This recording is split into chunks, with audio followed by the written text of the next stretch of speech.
A lo largo de la historia del cristianismo, las peregrinaciones han jugado un papel importante en la vida devocional y penitencial de los cristianos. Desde la época de Cristo, los lugares de peregrinación más importantes estaban en Tierra Santa, y en particular Jerusalén.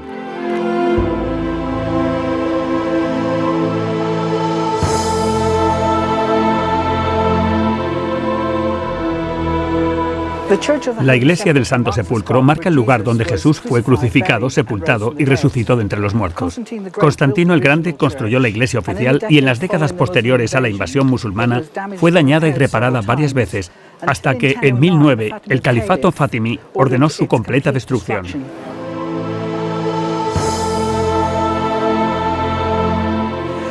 Posteriormente, parte de la iglesia fue reconstruida, pero la situación para los peregrinos nunca fue fácil. Una vez que Jerusalén estuvo en manos de los cruzados, construyeron esta magnífica basílica que ves aquí hoy.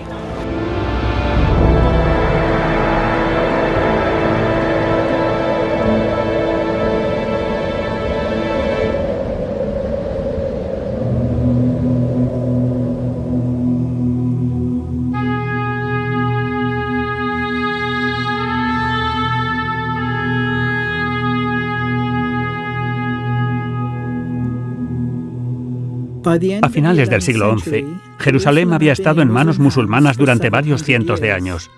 A los peregrinos cristianos les resultaba cada vez más difícil visitar los lugares sagrados. Una de las principales razones de las cruzadas fue hacer que Tierra Santa volviera a ser segura.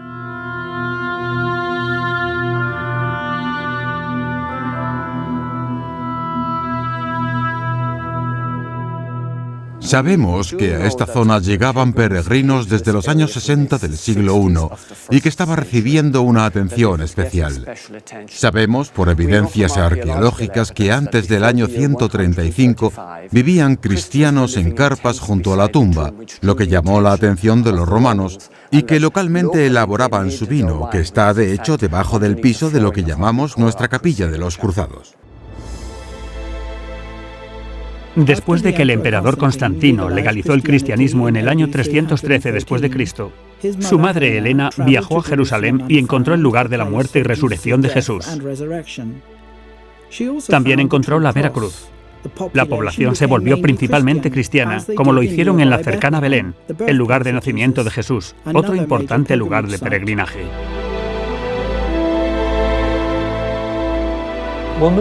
Si bien la mayoría de las peregrinaciones tienen lo que llamamos un lado penitencial, hay algo difícil en hacer una peregrinación. Entonces, cuando alguien peca, si ya ha sido bautizado, no puede volver a bautizarse. Entonces tiene que haber alguna otra forma de lidiar con su pecado, y lo más importante es ir a la confesión. Pero incluso después de que se haya reconciliado con Dios en la confesión, normalmente hay alguna necesidad de arreglar las cosas de alguna manera. Como decimos, hacer algo de penitencia, hacer algo difícil, como ayunar o abstenerse, o tal vez ir en peregrinación.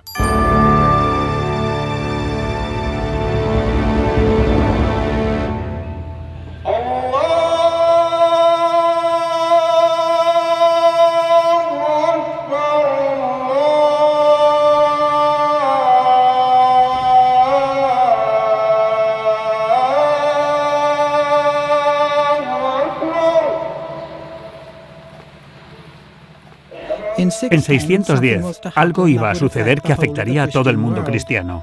El Islam, que significa sumisión a Dios, fue fundado por Mahoma cuando afirmó haber recibido revelaciones de Alá. Muslim expansion was fairly rapid, and before the death of Muhammad, they had already conquered much of the Arabian Peninsula.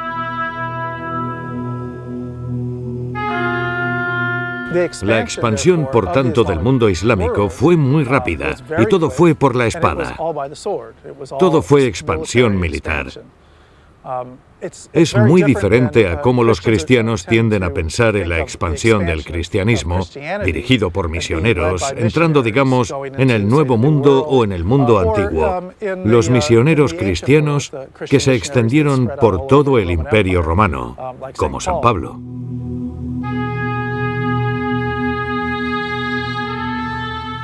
En 640, el Islam no solo había conquistado toda Arabia, sino también Tierra Santa.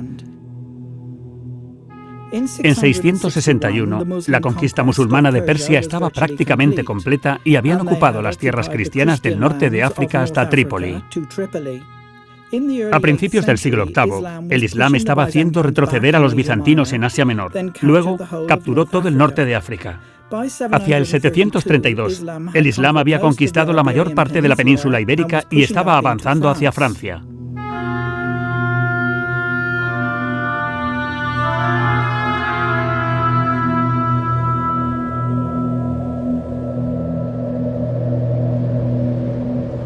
La gente suele pensar que las cruzadas fueron guerras no provocadas contra el mundo musulmán. De hecho, las cruzadas fueron el resultado final de varios siglos de guerras de musulmanes contra tierras cristianas. Y de hecho, para cuando se convocaron las cruzadas en 1095, ya se habían conquistado alrededor de 2/3 del antiguo mundo cristiano. Así que en algún momento la cristiandad, ya sea como religión o como cultura, tuvo que defenderse de esas continuas invasiones, o de lo contrario quedaría subsumida como lo había sido la cristiandad oriental.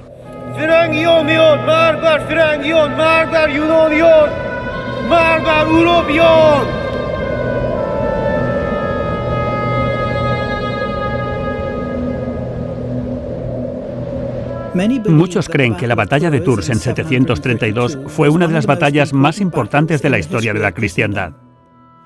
La victoria del ejército franco de Carlos Martel fue el punto de inflexión en la lucha por preservar el cristianismo en Europa.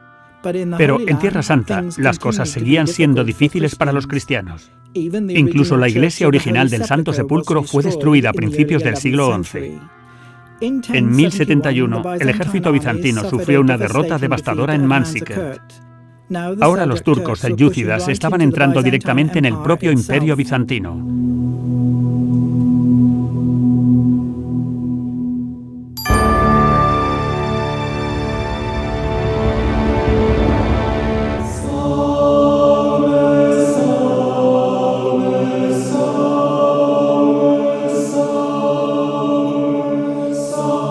En 1095, el emperador bizantino Alejo I lanzó una súplica desesperada al Papa Urbano II para que le ayudara a repeler a los turcos musulmanes.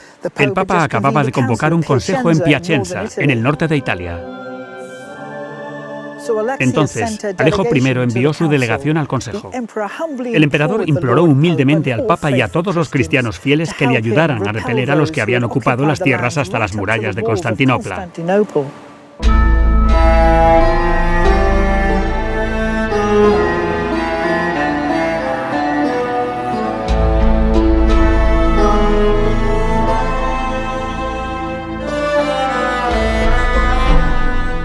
Si consideras cuál era la situación de Alejo I en ese momento, todo lo que estaba al este de aquí, casi todo era musulmán. Todo estaba bajo control musulmán. El mundo cristiano se había vuelto muy pequeño. Las únicas potencias cristianas que podían ayudarle estaban todas en Europa occidental. Y el único que realmente podría movilizar esos poderes era el Papa.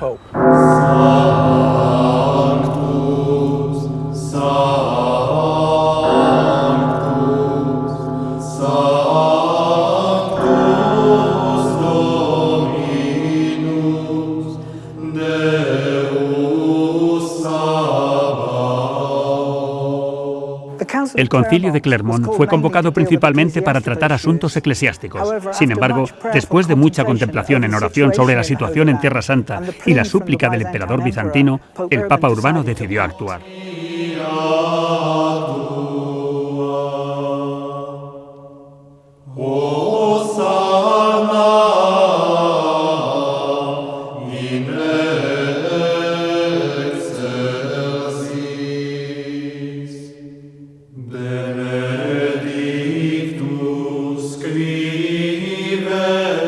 Después de 9 días de concilio, el Papa indicó que iba a pronunciar un sermón especial.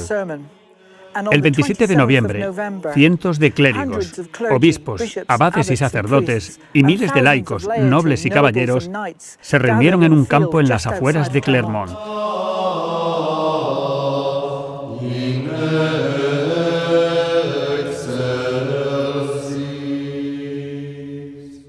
El Papa pidió 2 cosas: que los peregrinos en Tierra Santa debían ser protegidos y que también debían ayudar al emperador del Este a recuperar sus tierras perdidas.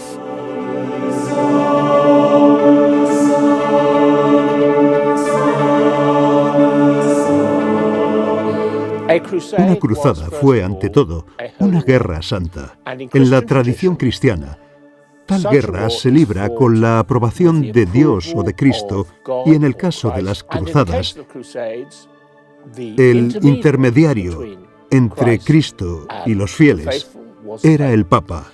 Como vicario de Cristo, el Papa proclamó una cruzada en nombre de Cristo.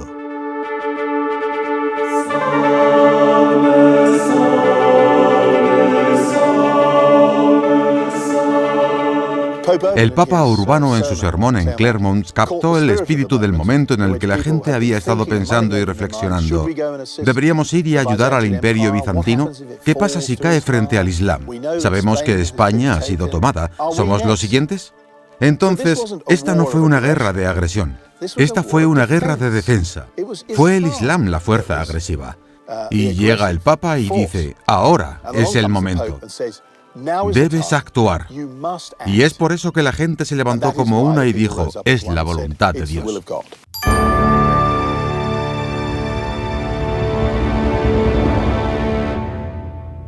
La teoría de la guerra justa fue desarrollada principalmente por San Agustín y más tarde por teólogos como Santo Tomás de Aquino.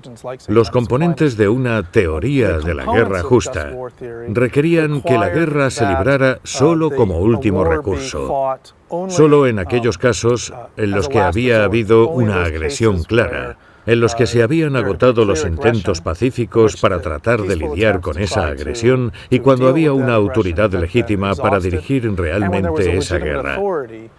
Por tanto, no fue una especie de justicia por cuenta propia. Los viajes a Tierra Santa antes de la Primera Cruzada solían ser desarmados y pacíficos, pero estaban siendo atacados y robados.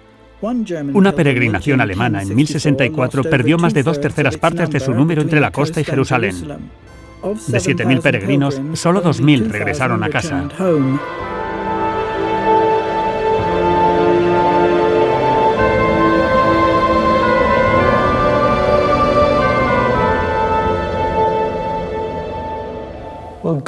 Bueno, Dios es justo. Él es la justicia misma. Por lo tanto, Dios nunca puede querer que se le haga daño a nadie y, por lo tanto, le da a las personas el derecho a defenderse contra la injusticia, ya sea un individuo privado que fue atacado en la calle, que tendría el derecho de defenderse mediante el uso de la fuerza, o un país que fue atacado por otro país tiene derecho a defenderse y reivindicarse.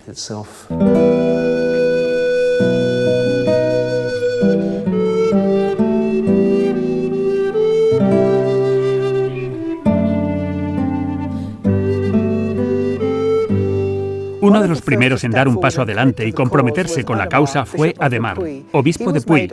Fue nombrado legatario papal de Urbano, el líder espiritual de las expediciones. A medida que la causa del Papa se extendía por Europa, personas de todas las clases se adelantaron para tomar la cruz. Algunos de los nobles más importantes de la cristiandad se adelantaron para dirigir y financiar lo que se convertiría en una peregrinación armada.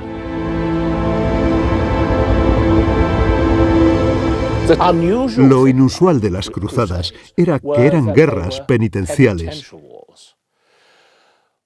por lo que se creía que los cruzados estaban luchando como un acto de penitencia. Ahora bien, no asumes una penitencia porque te lo digan. Por supuesto, tu confesor podría decírtelo, pero al final tú mismo tienes que decidir asumir una penitencia. Y eso significaba que los cruzados, a diferencia de los participantes en cualquier otro tipo de guerra, eran voluntarios.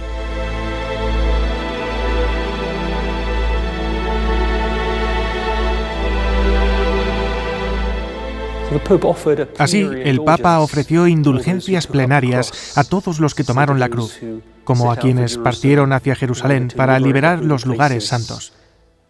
Y esta indulgencia plenaria es la remisión de todo el castigo temporal que es morir al pecado, y que permanece debido al pecado a menudo, incluso después de que el pecado mismo ha sido perdonado.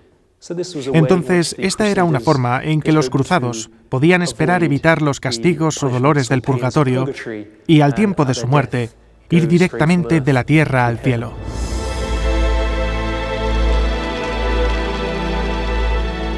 A medida que la idea de ir a Tierra Santa para liberarla ganaba impulso, un entusiasta rabino de Paulín partió con civiles armados antes de que la cruzada principal estuviera lista. En su camino, saquearon las comunidades judías a lo largo del Rin. Esto fue expresamente en contra de los deseos del Papa y los obispos locales. Nunca se convocó una cruzada contra los judíos.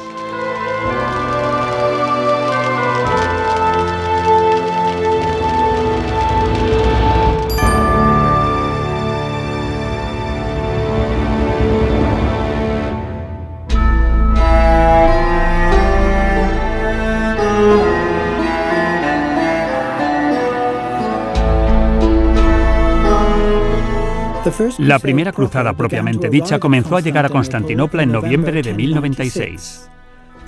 Los cruzados estaban asombrados por el tamaño y la riqueza de esta gran ciudad, y al mismo tiempo preocupados de que no pudiera defender sus propias tierras.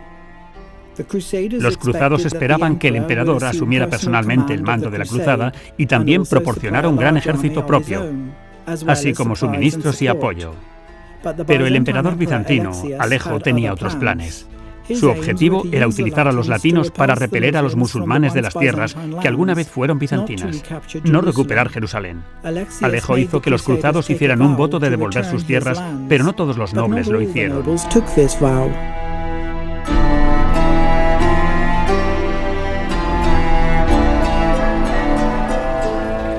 El principal ejército cruzado de más de 70.000 hombres, incluidos 7.500 caballeros completamente armados, cruzó a Asia Menor en mayo de 1097. En ese momento se llamaban a sí mismos peregrinos en lugar de cruzados, y la observancia religiosa, las oraciones y la misa eran características habituales de la cruzada. Eran personas muy religiosas e iban por motivos exclusivamente religiosos.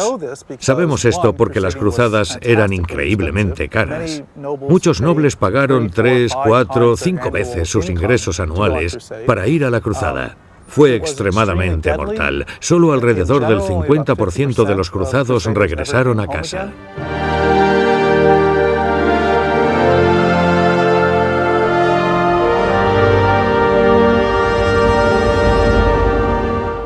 Hay muchas razones por las que la gente se fue a la cruzada, y una de las razones que se aducen más frecuentemente es que los hijos menores sin tierra a menudo buscaban ganancias y territorio para sí mismos. En realidad, esto es bastante difícil de sostener. En cuanto a la búsqueda de tierras, se ha demostrado que quizá 200 o 300 caballeros de los miles de guerreros que participaron en las cruzadas se quedaron en Tierra Santa después de la conquista de Jerusalén. El emperador bizantino Alejo se unió a los cruzados en el asedio de Nicea y recuperó su ciudad.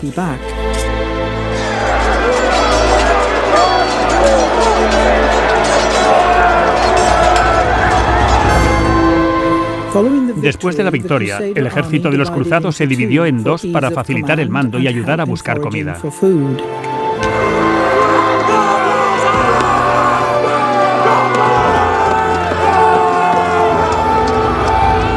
Aprovechando la oportunidad, los turcos seleucidas atacaron con una fuerza poderosa cerca de Doryleon.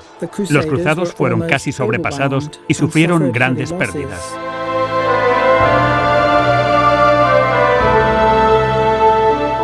El resto del viaje por Asia Menor fue arduo por otras razones, la falta de agua, y cientos de cristianos y sus animales murieron de sed.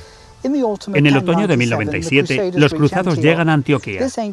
Esta antigua ciudad tenía formidables murallas con 60 torres. Los cruzados no pudieron tomar Antioquía por la fuerza. Entonces, decidieron un asedio que se prolongó hasta el tórrido invierno de 1098.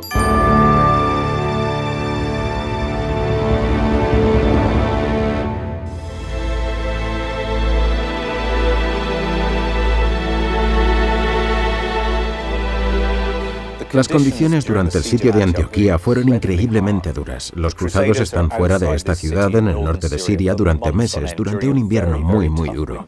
Están muriendo de hambre. Ellos sienten nostalgia. Es muy, muy difícil. Parece que también van a llegar las fuerzas de socorro musulmanas y quizás no sea de extrañar que algunos de ellos se alejaran. Les resultó demasiado difícil. Los cruzados necesitaban tomar Antioquía rápidamente. Se las arreglaron para sobornar a un comandante armenio de una torre para que les dejara entrar. Bohemundo de Taranto, uno de los líderes de los cruzados, decidió quedarse con Antioquía en lugar de entregársela al emperador bizantino.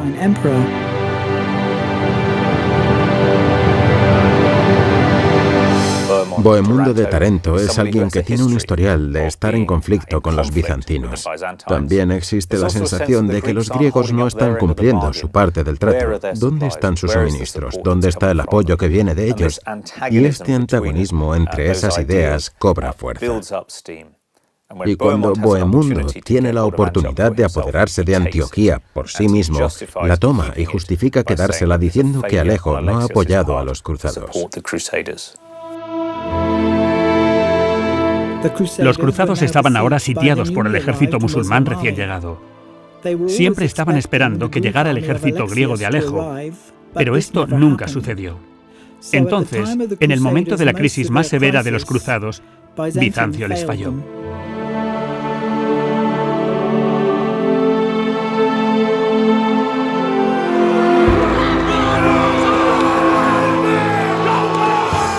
Al amanecer del 28 de junio de 1098, los cruzados abrieron la puerta del puente de Antioquía.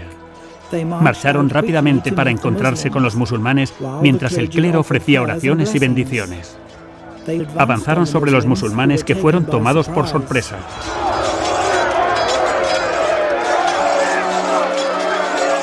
Durante la desesperada batalla, muchos de los cruzados confirmaron la llegada de un ejército divino, que una gran hueste de hombres en caballos blancos, con estandartes blancos, apareció desde la montaña, liderados por San Jorge, San Mercurio y San Demetrio. La primera cruzada estuvo siempre al borde del desastre y, sin embargo, sorprendentemente tuvo éxito. Para los cruzados y para todos los europeos, no había duda de que eso demostraba que Dios había dado un milagro tras otro, tras otro, tras otro a sus fieles para darles estas victorias tan lejos de casa.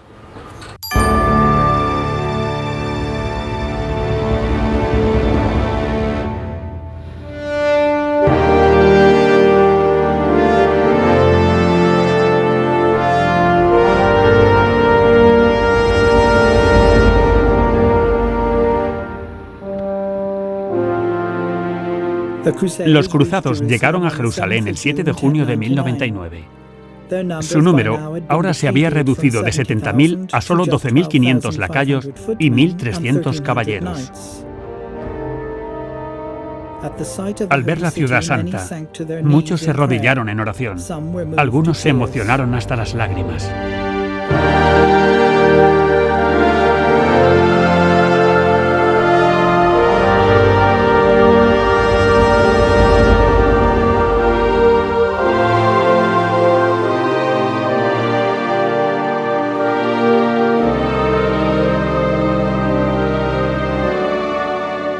El propósito de las cruzadas no era salir a matar. El propósito de las cruzadas era restaurar lo que había sido robado. Antes del ataque final a las murallas en julio de 1099, se quitaron todas sus armas y caminaron descalzos por la ciudad de Jerusalén, cantando oraciones como en una peregrinación. Fue un acto de veneración, de piedad. Y luego se volvieron a poner sus armas, tomaron sus espadas y asaltaron la ciudad.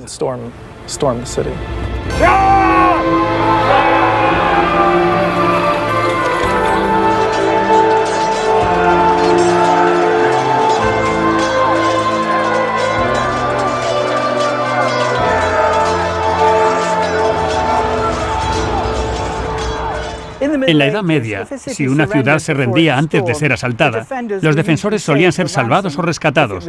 Si se resistía, generalmente era saqueada. Todo es parte de las tácticas de asedio medievales, una especie de guerra psicológica. Al mundo moderno le gusta enfatizar que tuvo lugar una gran masacre en Jerusalén y que todos murieron.